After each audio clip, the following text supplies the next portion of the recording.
हमें मजबूर किया जा रहा है हथियार उठाने पे। हम पढ़ाई करें, परिवार देखें, राष्ट्र हित की बात करें या अपने मान सम्मान के लिए हम लोग नक्सलाइट बन जाएं। हम लोग बाबा साहब को मानते हैं तो मानते उधम सिंह को भी है। इनकी भाषा में इनका जवाब देना जानते हैं, खाल खाल के भूस भरना जानते हैं हम लोग। कब तक कलम की बात करें? 75 साल आजादी को हो गए देश को, आज तक दलित मर रहा है, पिट रहा है, उसके साथ जुल्म जाति अत्याचार हो रहे हैं। मैं तो ये कह रहा हूं, दलित मूंछ भी रखेगा, घोड़े बैठेगा, लेकिन साथ में तलवार भी रखे और लाइसेंसी हथियार भी रखे।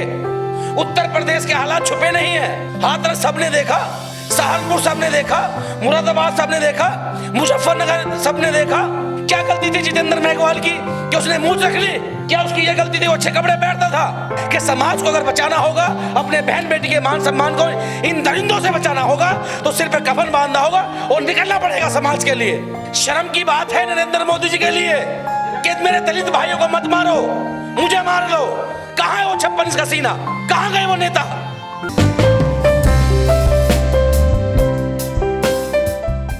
राजस्थान के मुख्यमंत्री को इस्तीफा दे देना चाहिए। कांग्रेस की वहाँ सरकार है, कांग्रेस के जो आला कमान है, जो दिखावा, जो घड़ियाली और मगरमच्छ के आंसू दिखाते हैं दलितों को ऊपर के, जब से वहाँ पर कांग्रेस सरकार बनी है, लगातार वहाँ पर कुछ दिनों पहले जो है दलित समाज के जो मुंह में पेशाब करा उनको मारा गया, ठीक है। उसके बाद जो है दलित समाज को सोच करने नहीं दिया गया। अब यहाँ पर मूंछ रखने पे जो है पाली क्षेत्र में उस नौजवान साथी को जो है जितेंद्र मेघवाल को मारा। कि डूब के मरा नहीं जाता इन लोगों को कि ये जो नेता हैं, ये जो दिखावा करते हैं दलितों के साथ। एक फिल्म क्या बनी, उस फिल्म को लेकर के किसी भी स्टेट की सरकार हो, केंद्र की सरकार हो, रोड पर है, प्रधानमंत्री प्रचार कर रहे हैं, बढ़ावा दिखा रहे हैं। शर्म नहीं आती कि इस देश के सबसे बड़े वर्ग को लगातार मारा जा रहा है, उत्पीड़न किया जा रहा है, हमें मजबूर किया जा रहा है हथियार उठाने पे। हम पढ़ाई करें, परिवार देखें, राष्ट्र हित की बात करें या अपने मान सम्मान के लिए हम लोग नक्सलाइट बन जाएं। आपको देखना होगा कि ये लोग बाबा साहब के परिवार को नहीं चाहते, बहुजन मूवमेंट को नहीं चाहते। क्या गलती थी उस नौजवान साथी की कि उसने मूंछ रख ली? वैसे तो प्रियंका पूरे प्रदेश में घूम रही थी कि दलित मेरे भाई हैं, रोड पे धरने कर रही थी। आज उन्हें नहीं दिखता कि अत्याचार हुआ है। ऐसी पंजाब में जब जो है उस किसान आंदोलन में एक नौजवान साथी को मारा गया, लखबीर को, उसके लिए हम लोग आंदोलन करने गए। तो मेरा सवाल है इस देश के प्रधानमंत्री और हम उन नेताओं से जो लगातार दलितों की बात करते हैं चुनाव में, चुनाव निकल जाने के बाद में कोई उनके दुख में जाकर उनके दुखों को बांटने का काम नहीं करता। तो मेरी अपील है इस देश के नौजवान साथियों से और खास करके बहुजन समाज, दलित समाज के लोगों से कि अपने मान सम्मान के लिए तलवार उठा लें। हमें मजबूर किया जा रहा है। मैंने कितनी बार कहा है कि चाहे वो जेंट्स की हो या महिलाओं की घटना हो, उनको लाइसेंस प्रोवाइड किए जाएं। यहां पर इतना बुरा रवैया है कि प्रशासन भी देख करके जाति पूछ करके इंसाफ करता है। अभी आपने देखा होगा सुल्तानपुर में 1 महीने तक पीड़ित परिवार एप्लीकेशन देता रहा, दबंगों ने उनके घर में जाकर उनकी हत्या करी, उनकी जमीन हित्या ने काम किया। ऐसी लगातार कई घटनाएं ऐसी आई हैं जहां पुलिस के थानों में, चौकियों में पीड़ित परिवार जाता है लेकिन उन्हें इंसाफ नहीं मिलता। और जब हत्या कर दी जाती है, मर्डर कर दिया जाता है, उसके बाद जो है जिले का कप्तान, उस क्षेत्र के पुलिस वाले जागते हैं। हमारे युवा दल की टीम ने कप्तान से बात करी तो कहा कि 2 लोग अरेस्ट हो गए हैं और हम कड़ी से कड़ी सजा दिलाने का प्रयास करेंगे। जब कहां डूब के मर गए थे कप्तान, जब उस पीड़ित परिवार को मारा जा रहा था। अगर प्रशासन से नहीं होता है, मुख्यमंत्री से नहीं होता है, प्रधानमंत्री से नहीं होता है, तो एक बार सार्वजनिक हाथ उठाकर यह कह दे कि हमें नहीं हो रही, हमें दलितों की सुरक्षा, दलित खुद अपनी रक्षा कर लेगा। हम लोग बाबा साहब को मानते हैं तो मानते उधम सिंह को भी है, इनकी भाषा में इनका जवाब देना जानते हैं। अगर हम रोड पे उतरे तो 2 तारीख तरह इतिहास को बदल देंगे। हम इसलिए इस देश से प्यार करते हैं कि ये देश हमारा है, हम राष्ट्रीय हित की बात करना जानते हैं, लेकिन हम कमजोर नहीं हैं। हमने हाथियों में चूड़ियां नहीं पहनी है, खाल खाल के भूस बनना जानते हैं हम लोग, चमड़ा छीन लेंगे इनका। अगर मुख्यमंत्री अशोक गहलोत इसमें संज्ञान नहीं लेते हैं और उन पीड़ित को न्याय नहीं मिलता है, उन अपराधियों को फांसी नहीं होती है, जिसकी जिम्मेदारी प्रदेश में केंद्र सरकार की होगी। ये तो हिंसा हो जाएगी ना सर। आप तो कोई बात नहीं, होने दो इसे हिंसा। कब तक कलम की बात करें? 75 साल आजादी को हो गए देश को, आज तक दलित मर रहा है, पिट रहा है, उसके साथ जुल्म जाति अत्याचार हो रहे हैं। बताइए कौन सा ऐसा प्रदेश है जहां दलितों पर अत्याचार घटे हों? बता दीजिए जहां पर दलितों पर अत्याचार घटे हों, चाहे वो महिला हो चाहे वो पुरुष हो। यहां तक कि बाबा साहब के जो संविधान को फाड़ा जाता है, जलाया जाता है केंद्र की सरकार के नीचे। तो क्या आप दलित मूछ नहीं रख सकता, साफ कपड़े नहीं पहन सकता है, क्या घोड़ी पे नहीं? मैं तो ये कह रहा हूं दलित मूछ भी रखेगा, घोड़े बैठेगा, लेकिन साथ में तलवार भी रखे और लाइसेंसी हथियार भी रखे। अब टिट फॉर टैट, ईंट का जवाब पत्थर से दिया जाएगा। ये अपराधों में क्यों बढ़ोतरी हो रही है? अब तक 21वीं सदी चल रही, कह रहे सब एक साथ हो गए हैं, जातियां खत्म हो गई हैं, रिजर्वेशन खत्म कर देना चाहिए, अब तो सब एक हैं। जो लोग इस बात को कर रहे हैं, कह रहे हैं कि रिजर्वेशन खत्म कर देना चाहिए, जातियों में बढ़ोतरी नहीं होनी चाहिए, तो आज क्यों नहीं जाते राजस्थान?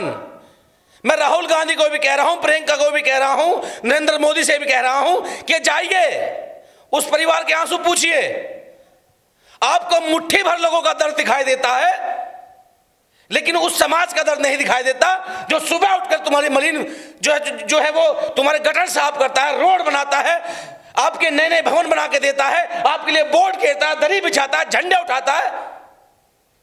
कहां है? लेकिन आप लोग तो आरोप लगाते थे कि बीजेपी सरकार में ज्यादा अत्याचार दलितों पर होता, अब तो राजस्थान में तो कांग्रेस की सरकार है। दलितों के लिए कोई भी सरकार हितैषी नहीं है। कांग्रेस अगर राजस्थान में है तो गुजरात में तो हमारे देश के प्रधानमंत्री का राज्य है, वहां लोगों को उन्हें मारा नहीं पीटा खाल कांडे को लेकर के। उत्तर प्रदेश के हालात छुपे नहीं है, हाथरस सबने देखा, सहारनपुर सबने देखा, मुरादाबाद सबने देखा, मुजफ्फरनगर सबने देखा। तो दलितों के लिए तो सब बराबर हैं। मेरा यह कहना है कि युवा शक्ति दल की टीम आपसे आग्रह करती है और हम लोग पीड़ित परिवार से मिलने जल्दी पहुंचेंगे कि अपने मान सम्मान के लिए, सेल्फ डिफेंस के लिए जो आपको करना पड़े करें। बाबा साहब ने संविधान में लिखा है कि अपने सेल्फ डिफेंस के लिए जो आप कर सकते हैं वो करें। और जो नेता हैं SC ST एक्ट से चुनकर जाते हैं, अगर अब भी शर्म बची है तो चाहे वो 32 राजस्थान के SC विधायक हो या केंद्र में बैठे 131 MP हो, अगर आपको शर्म है थोड़ी भी, अगर आपकी आंखों में दलित समाज के लिए जिस वर्ग से आप आते हैं अगर इज्जत बची है तो इनके लिए एक प्रस्ताव पास करो कि हर उस दलित व्यक्ति को जो 15 साल से ऊपर का है या 18 साल से ऊपर का है उसके लिए लाइसेंस बनवाए जाए, जिससे कि अपनी आत्मसम्मान के लिए कुछ कर सके। कब तक दलितों पर अत्याचार होता रहेगा? दलितों पर जब तक अत्याचार होता रहेगा जब तक हमारे SC समाज के लुटेरे विधायक MP हर पार्टियों में मौन बने रहेंगे, उनके हक अधिकार की बात नहीं करेंगे। मैं किसी जाति का विरोध नहीं कर रहा। एक द कश्मीर फाइल्स फिल्म क्या आई तो उसमें ऐसा दिखाया गया कि जैसे कि ब्राह्मण समाज पर कितनी जुल्म जाती हुई। अरे ठीक है, अत्याचार के खिलाफ आवाज उठाना बहुत जरूरी है, लेकिन उस समाज को तो देख लो जिसकी कोई आवाज नहीं उठाता।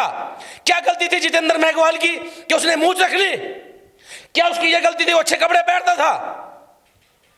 जानबूझकर कुछ लोग देश में जाति दंगा कराना चाहते हैं और फिर वो कहेंगे कि ये तो नक्सलाइट बन गए, इन्होंने तो हथियार उठा लिए। यानी कि वो परिस्थिति पैदा की जा रही है जो फूलन देवी जिस परिस्थिति से निकली थी, वो परिस्थिति पैदा की जा रही है जो आजादी के वक्त देश को आजाद करने के लिए कुछ दीवानों ने कफन बांधे थे, जिनमें सुखदेव, राजगुरु, भगत सिंह थे। आज वही स्थिति है कि समाज को अगर बचाना होगा, अपने बहन बेटी के मान सम्मान को इन दरिंदों से बचाना होगा तो सिर पर कफन बांधना होगा और निकलना पड़ेगा समाज के लिए। क्या राजनीतिक कमजोरी भी अपराधों को बढ़ावा दे रही है आपको? बिल्कुल है।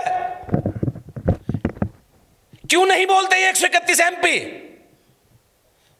शायद इसलिए नहीं बोलते क्योंकि इनके बच्चे, इनकी बेटियां, इनके लड़के विदेश में पढ़ते हैं बाबा साहब का संविधान का लाभ लेकर के। और जो अंबेडकर की बात करता है, जो देश को जोड़ने की बात करता है, उसको ऐसे मारा जाता है। यह राजस्थान की घटना नहीं है, आप किसी भी स्टेट में जाएं वहीं कत्लेआम मारा जा रहा है। मैंने बताया ना आपको अभी नागौर में जो बताया कि उस दलित समाज को 100 रुपए के लिए मारा गया, मैं खुद वहां गया। उसके बाद उसी राजस्थान में छोटी छोटी बच्चों को मार दिया गया, उनको सोच नहीं करने दिया गया। तो शर्म की बात है नरेंद्र मोदी जी के लिए कि मेरे दलित भाइयों को मत मारो, मुझे मार लो। कहां है वो 56 इंच का सीना? कहां गए वो नेता? मैं तो मांग करी है ना कि जो भी 18 साल से बालिग है उनको लाइसेंस दिए जाएं और सिख समाज की तरह जैसे पत्रकार मोदी ने कहा कि उनको तलवार फरसा रखने की अनुमति दी जाए। अगर आप नहीं दोगे तो कब तक हम लोग नहीं कटते रहेंगे? ऐसी हमारी बहन बेटों की इज्जत लुटती रहेगी, ऐसे हमारे नौजवान साथी मरते रहेंगे। अब जिसका चला गया, नेताओं को कोई फर्क नहीं पड़ता। तो हमें मजबूर किया जा रहा है, जैसे सुखदेव राजगुरु भगत सिंह ने देश की आजादी के लिए पार्लियामेंट में गूंगे बहरे को जगाने के लिए बम फोड़ा, उसी तरीके से हमें हथियार उठाने पे मजबूर किया जा रहा है। इसकी जिम्मेदारी नरेंद्र मोदी सरकार की होगी, हर स्टेट की उस सरकार की होगी जो दलितों का वोट लेते हैं। जो लोग दलित का वोट लेने के बाद उनके आंसू पूछने नहीं जाते, कल को कुछ होगा तो उसकी जिम्मेदारी राजस्थान और केंद्र सरकार की होगी। लेकिन दलित समाज किसी भी परिस्थितियों में अत्याचार नहीं सहेगा। अगर जरूरत पड़ी मरने की तो मरेंगे भी, जरूरत पड़ी मारने की तो अपने मान सम्मान में, सेल्फ डिफेंस में मारेंगे, या फिर सरकार एक्शन ले।